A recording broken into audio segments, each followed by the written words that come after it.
ഈ നാടൻപാട്ട് അടുത്ത കാലത്ത് ഇങ്ങനെ ജനകീയമായപ്പോൾ എല്ലായിടത്തും നാടൻപാട്ട് സംഘങ്ങൾ അടിപൊളിയായിട്ട് ജനങ്ങൾ തുള്ളി മറിയുകയാണ്. അല്ല, ആർക്കും എങ്ങനെയും ഏത് സമയത്തും പാടാൻ പറ്റുന്ന ഒരു സാഹിത്യശാഖയാണെന്നുള്ളൊരു മിഥ്യാധാരണ പൊതുവെ ഇപ്പോൾ ഉണ്ട്. അതിന് ശ്രുതി വേണ്ട, താളം വേണ്ട ഒരു തെറ്റായ ധാരണയുണ്ട്. അത് ശരിയല്ല. ഏത് പാട്ടിനായാലും കൃത്യമായ ശ്രുതിയും താളമുണ്ട്. നാടൻപാട്ടായാലും അല്ലാത്ത പാട്ടായാലും ഒരാൾ കമ്പോസ് ചെയ്ത പാട്ടായാലും അതിന് ശ്രുതിയുണ്ട്, താളമുണ്ട് എന്ന് പറയുന്നത് പോലെ നാടൻ പാട്ടും കൃത്യമായ ശ്രുതിക്കും താളത്തിലും പാടിയേ പറ്റത്തുള്ളൂ. തീർച്ചയായിട്ടും അതിൻ്റെ ലിറിക്കും കൃത്യമായി തിരിച്ചറിഞ്ഞ് മനസ്സിലാക്കി വേണം പാടാൻ. ഈ നാടൻ പാട്ടിൽ എൻ്റെ ഒരു പേഴ്സണലി ഉള്ള ഒരു അഭിപ്രായം, എൻ്റെ ഒരു കാഴ്ചപ്പാട്, ശരിക്കും നമ്മളൊരു വേദിയിൽ പ്രോഗ്രാം അവതരിപ്പിക്കുന്ന സമയത്ത്, ഇപ്പം ഉദാഹരണത്തിന് ഞാൻ പാടിക്കൊണ്ടിരിക്കുന്ന സമയത്ത് എന്നെ ശരിക്കും പാട്ടുകാരാക്കുന്നത് എനിക്ക് പിന്നിൽ നിന്ന് പാടുന്ന ഈ ഗ്രൂപ്പ്, എൻ്റെ പിന്നിൽ നിന്ന് കൊട്ടിത്തരുന്ന ആ ഓർക്കസ്ട്രക്കാർ, ഇവരാണ് എന്നെ ശരിക്കും പാട്ടുകാരാക്കുന്നത്. ഇവർ ഈ പിന്നിൽ നിന്ന് പാടുന്ന 5 പേരുണ്ടെങ്കിൽ 5 പേർക്ക് എൻ്റെ പാട്ടിനെ വഴിതെറ്റിക്കാൻ പറ്റും. ഞാൻ പാടിക്കൊടുക്കുന്ന ശ്രുതിക്ക് കൃത്യമായി അവരതിൻ്റെ കോറസ് പാടിയില്ല എന്നുണ്ടെങ്കിൽ ശരിക്കും ഞാൻ പിന്നെ ലീഡ് പോർഷനിലേക്ക് വരുമ്പോൾ ഞാൻ മറിഞ്ഞു പോകും. ഞാൻ മൊത്തത്തിൽ അവതാളത്തിലായി പോകും. ശരിക്കും നാടൻപാട്ടിൽ ശരിക്കും ഈ പ്രോഗ്രാം കഴിയുമ്പോൾ ഈ പ്രശംസ മൊത്തം അടിപൊളിയായിരുന്നു, നന്നായിരുന്നു. പക്ഷേ ഈ ശരിക്കും നാടൻപാട്ടിൽ ഈ പ്രശംസ കിട്ടേണ്ടത് ഈ പിന്നിൽ നിന്ന് പാടുന്നവർ, നമ്മുടെ ഗ്രൂപ്പിനാണ് ശരിക്കും പ്രശംസ കിട്ടേണ്ടത്. ജനങ്ങൾ പെട്ടെന്ന് ഇപ്പം എന്നെ അറിയാവുന്നതുകൊണ്ടായിരിക്കും അവർ പക്ഷേ എൻ്റെ അടുത്ത് മൊത്തം നന്നായിരുന്നു, ഗംഭീരമായിരുന്നു പാട്ട്. ഇതിനൊക്കെ അപ്പുറത്ത് ഈ ഓഡിയൻസിനിടയിൽ ഒരു മുഷിഞ്ഞ വേഷത്തിലിരിക്കുന്ന ഒരു 1-2 പേരുണ്ടാവും. ഈ സൗണ്ട് കൺസോൾ, അവർ ചിലപ്പം മുഷിഞ്ഞ വേഷത്തിലായിരിക്കാം. ഒരു സൗണ്ട് എഞ്ചിനീയറെ സംബന്ധിച്ച് അയാൾ ഒരു പാട്ടുകാരനായിരിക്കണം. ആ വേദിയിൽ എത്ര ഇൻസ്ട്രുമെൻ്റ് ഉണ്ടോ ആ ഇൻസ്ട്രുമെൻറ്റിനെ കുറിച്ച് കൃത്യമായി ധാരണയുള്ള മനുഷ്യനായിരിക്കും. കീബോർഡിൻ്റെ ടോൺ അങ്ങനെയാണ്, ഡ്രമ്മിൻ്റെ ടോൺ അങ്ങനെയാണ്, തകലിൻ്റെ ടോൺ അങ്ങനെയാണ്, ചെണ്ടയുടെ ടോൺ അങ്ങനെയാണ്, തബലയുടെ ടോൺ അങ്ങനെയാണ്, ബേസ് ഗിറ്റാറിൻ്റെ ടോൺ അങ്ങനെയാണെന്നൊക്കെ വളരെ കൃത്യമായി ധാരണയുള്ള മനുഷ്യനായിരിക്കും. നമ്മുടെ ശബ്ദത്തിനെ വളരെ കൃത്യമായി മിക്സ് ചെയ്ത് ജനങ്ങളിലേക്ക് എത്തിച്ചിട്ട് ഈ പ്രശംസയെല്ലാം ഏറ്റുവാങ്ങിയിട്ട് ആരോടും പരാതിയില്ലാതെ അവർ അവിടെ ഇരിക്കും. നമ്മൾ ജസ്റ്റ് ആ പ്രോഗ്രാം കഴിഞ്ഞിട്ട് ആ കൺസോളിൽ ചെന്നിട്ട് അവർക്കൊരു കൈ കൊടുത്തു കഴിഞ്ഞാൽ, അല്ല നമ്മളെ അതിനകത്ത് വയറ് അല്ലെങ്കിൽ അവരുടെ എക്യുപ്മെന്റ്സ് കണക്ട് ചെയ്യുന്ന ഓരോരുത്തർക്കും നമ്മളുടെ പ്രോഗ്രാം നന്നായിരിക്കണം, നമ്മൾ നന്നായിരിക്കണം എന്നുള്ള ആ തികഞ്ഞ ആത്മാർത്ഥമായ ആഗ്രഹമുണ്ട്. തീർച്ചയായിട്ടും അവർ നിൽക്കുന്ന വേഷം ചിലപ്പം പൊടിയും മണ്ണും ഒക്കെ നിറഞ്ഞ വേഷം. പിന്നെ 2 മണി മുതൽ 3 മണി മുതൽ നമുക്ക് വേണ്ടി അവർ ഇതെല്ലാം കെട്ടി നിൽക്കുകയല്ലേ. അപ്പൊ അവരെ ഒന്ന് കണ്ട് അവരെ ഒന്ന് വിഷ് ചെയ്യുമ്പോൾ അവർക്കുണ്ടാകുന്ന ഒരു സന്തോഷം പലപ്പോഴും ചില ആർട്ടിസ്റ്റുകളൊന്നും ശ്രദ്ധിക്കാതെ അവരെ മറന്നു പോകുന്നു. തീർച്ചയായിട്ടും എന്നെ പാട്ടുകാരനാക്കുന്നതിൽ അല്ലെങ്കിൽ എനിക്ക് പ്രശംസ കിട്ടാൻ പാകത്തിൽ ഞാൻ മാത്രമല്ല, തീർച്ചയായിട്ടും അതിന്റെ പിന്നിൽ ഒരുപാട് ആൾക്കാരുടെ വിയർപ്പുണ്ട്. ശരിക്കും നാടൻപാട്ടിൽ പാട്ട് സെക്ഷൻ എടുത്തു കഴിഞ്ഞാൽ ശരിക്കും നാടൻപാട്ടിൽ യഥാർത്ഥ പാട്ടുകാരൻ എന്ന് പറയുന്നത് മുന്നിൽ നിന്ന് പാടുന്ന ആളല്ല എന്നാണ് എൻ്റെ ഒരു വിശ്വാസം, എൻ്റെ ഒരു കാഴ്ചപ്പാട്. പിന്നിൽ നിന്ന് പാടിത്തരുന്നവരാണ് ശരിക്കും ഉള്ള പാട്ടുകാർ. അവർക്കാണ് ശരിക്കും ആ പ്രശംസ കിട്ടേണ്ടത്. അപ്പോൾ പ്രേക്ഷകരാണല്ലോ റിയൽ കലാകാരന്മാർ. കലയെയും കലാകാരന്മാരെയും പ്രേക്ഷകരില്ലെങ്കിൽ പിന്നെ കലയും കലാകാരന്മാരും ഇല്ലല്ലോ. 9 മണിക്ക് പരിപാടി. ഞാൻ നേരത്തെയൊക്കെ ഈ പ്രോഗ്രാമിന് താമസിച്ച് അത്യാവശ്യം ലേറ്റായി പോകുന്ന മനുഷ്യനായിരുന്നു. അപ്പോൾ അച്ഛനുള്ള സമയത്ത്, അച്ഛൻ മരിച്ചു പോയി, ഇപ്പോൾ 4 വർഷം കഴിഞ്ഞു.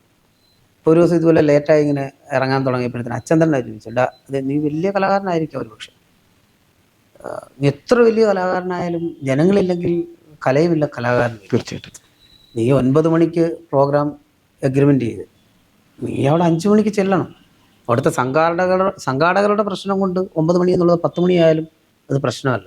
നിന്നെ വെയിറ്റ് ചെയ്ത് അവർ മുഷിയിരുന്നു. അത് തന്നെയല്ല, നിൻ്റെ പാട്ട് കേൾക്കാൻ അല്ലെങ്കിൽ നിൻ്റെ ടീമിൻ്റെ പാട്ട് കേൾക്കാൻ വളരെ ആഗ്രഹിച്ചു വരുന്ന ഒരു കൂട്ടം ജനങ്ങളുണ്ട്.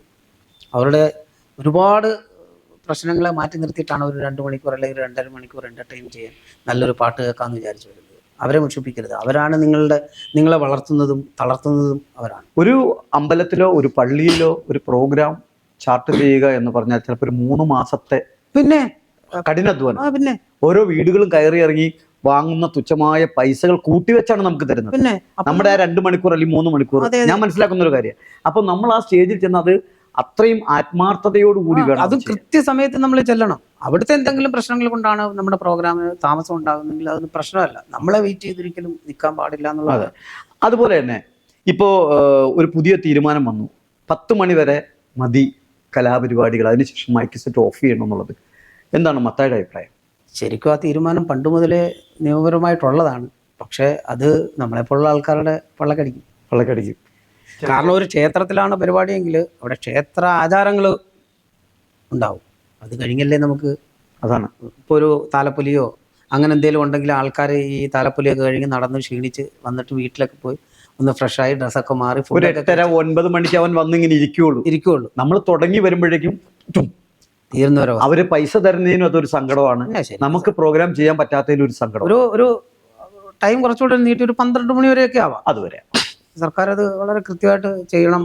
അതല്ലെങ്കിൽ പിന്നെ ഒരു കാറ്റഗറി കലാകാരന്മാരെന്ന് പറയുന്ന ഒരു കാറ്റഗറി. കാരണം നമ്മൾ ഒരു കൃത്യമായിട്ട് പറഞ്ഞു കഴിഞ്ഞാൽ ചരിത്രപരമായി തന്നെ പറഞ്ഞ സമൂഹത്തിലെ എല്ലാ മാറ്റങ്ങൾക്കും കലയും കലാകാരന്മാരും ഒരു തരത്തിലല്ലെങ്കിൽ മറ്റൊരു തരത്തിൽ ഇടപെട്ടിട്ടുണ്ടോ എന്നുള്ളൊരു യാഥാർത്ഥ്യം. തീർച്ചയായിട്ടും ഓരോ കാര്യങ്ങൾ എടുത്തു വെച്ചു ഇഷ്ടം പോലെ നമ്മൾ അതിനകത്ത് കൃത്യമായി കലാകാരന്മാരുടെ ഒരു കൈ ഇടപെടൽ ഉറപ്പായിട്ടുണ്ട്. അത് എഴുത്തിലൂടെ ആയാലും വരയിലൂടെ ആയാലും പാട്ടിലൂടെ ആയാലും അഭിനയത്തിലൂടെ ആയാലും തമാശയിലൂടെ ആയാലും ഒക്കെ കലാകാരന്മാരൊക്കെ അങ്ങനെ ഒഴിച്ചുകൂടാൻ പറ്റത്തില്ല. അപ്പം അവർക്ക് അവരുടെ ഒരു പ്രൊഫഷൻ ഇതായതുകൊണ്ട് അവർക്ക് ജീവിച്ചേ പറ്റത്തുള്ളൂ. മറ്റത്തുള്ളൂ ഇപ്പം സിനിമ ഇപ്പം ആക്ടേഴ്സിനെ സംബന്ധിച്ചാണെങ്കിൽ അവർക്ക് സിനിമയുണ്ട്. സ്റ്റേജിനെ മാത്രം ഡിപ്പെൻഡ് ചെയ്ത് നിൽക്കുന്ന കലാകാരന്മാരെന്ത് ചെയ്യും? അവർ പെട്ടുപോകും. തീർച്ചയായിട്ടും അവർക്ക് അതിൽ നിന്ന് കിട്ടുന്ന ഒരു തുച്ഛമായ വരുമാനം കൊണ്ടായിരിക്കും അവരുടെ ഒരു ജീവിതം മുന്നോട്ട് പോകുന്നത്. എന്തായാലും അതിനൊരു മാറ്റം ഉണ്ടാകും. തീർച്ചയായും ഒരു പുനർചിന്തനം നടത്തുമെന്ന് വിശ്വസിക്കാം. ഓക്കെ, ഏതാണ് പുതിയ പടങ്ങളും കാര്യങ്ങളും ഒക്കെ? പുതിയ പടം റീസെന്റ് 2021 വളരെ പരാജയകരമായി പോയി കേട്ടോ. 2022 ഞാൻ ഏകദേശം ഒരു 12ഓളം സിനിമ പാടിയിട്ടുണ്ടായിരുന്നു. ഇപ്പോൾ റീസെൻ്റ്ലി ഇറങ്ങിയത് ജവാനും Mullappoo, Higuita, Jackson Bazaar Youth, Corona Dhawan.